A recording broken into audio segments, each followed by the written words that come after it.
नाबालिग के बलात्कारी को मिली 20 साल की सजा, अदालत ने 50,000 रुपए का जुर्माना भी लगाया।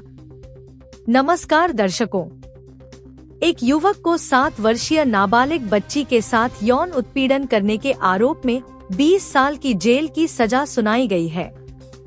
जलपाईगुड़ी जिला न्यायालय के विशेष पॉक्सो अदालत के न्यायाधीश रिंटू सूर ने सोमवार को यह सजा सुनाई।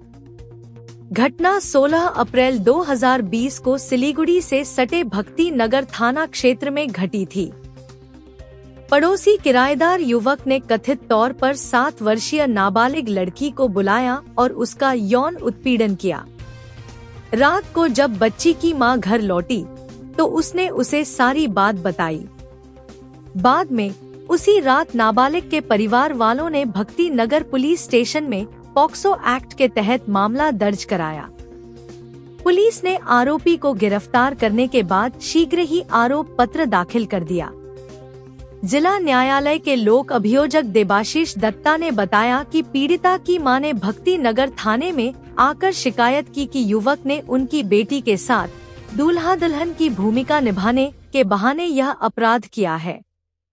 कुल 8 लोगों की गवाही लेने के बाद न्यायाधीश ने आरोपी को 20 साल के कठोर कारावास की सजा सुनाई। उन पर 50,000 रुपए का जुर्माना भी लगाया गया। भुगतान न करने पर उन्हें 2 महीने अतिरिक्त कारावास की सजा सुनाई गई। न्यायाधीश ने पीड़िता को 5 लाख रुपए मुआवजा देने का भी आदेश दिया। আজকে একটি মামলার রায় হয়েছে, সেটা হচ্ছে ভক্তিনগর থানার ঘটনা। অভিযোগ দায়ের হয়েছে 16/4/2020 সালে। ঘটনাটি ঘটেছে 16/4/2020 তারিখে। এই আসামি এবং এই ভিকটিম গার্ল তারা পাশাপাশি ঘরে একই বাড়িতে ভাড়া থাকতো। ওই দিনকে সন্ধ্যা 6টার সময় এই নাবালিকা মেয়েটি, যার বয়স সে সময় 7 বছর ছিল, তাকে মেয়েটি বুনু বলে ডাকতো এবং তার বাড়িতে কেউ ছিল না। এই সুযোগে তাকে তার ঘরে ডেকে নিয়ে যায় এবং তার ঘরে ডেকে নিয়ে গিয়ে ছেলেটি তার সঙ্গে কিছুক্ষণ খেলাধুলা করে।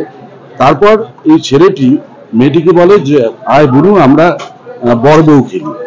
এই কথা বলার পর মেয়েটি প্যান্ট খুলে দিয়ে, নিজের প্যান্ট খুলে দিয়ে তার সঙ্গে সেক্সুয়াল পেনিট্রেটিভ অ্যাসাল্ট করে এবং তারপর মেয়েটি কিছুক্ষণ পরে তার বাড়িতে ঘুরে এসে তার মাকে সমস্ত ঘটনার কথা জানায় এবং সেদিনই রাত্রেবেলা তার মা এই ঘটনাটা নিয়ে ভক্তিনগর থানায় অভিযোগ দায়ের করে।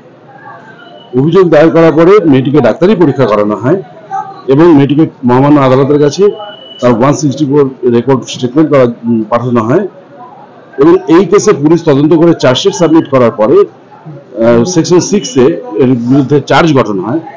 তারপর সরকার পক্ষ থেকে টোটাল 8 জন সাক্ষী এই কেসে সাক্ষ্য প্রদান করে এবং উভয় পক্ষের সাক্ষী শেষ হওয়ার পরে সওয়াল জবাব শুনবার পরে আজকে মহামান্য বিশেষ পক্সো আদালতের বিচারক মাননীয় রিন্টু সুর এই আসামিকে 20 বছরের সশ্রম কারাদণ্ড, 50,000 টাকা জরিমানা, অনাদায়ে আরো 2 মাসের কারাদণ্ড এবং ভিকটিমকে 5 লক্ষ টাকা কম্পেনসেশন দেওয়ার জন্য ডিস্ট্রিক্ট লিগাল সার্ভিস অথরিটিকে অর্ডার করেছে।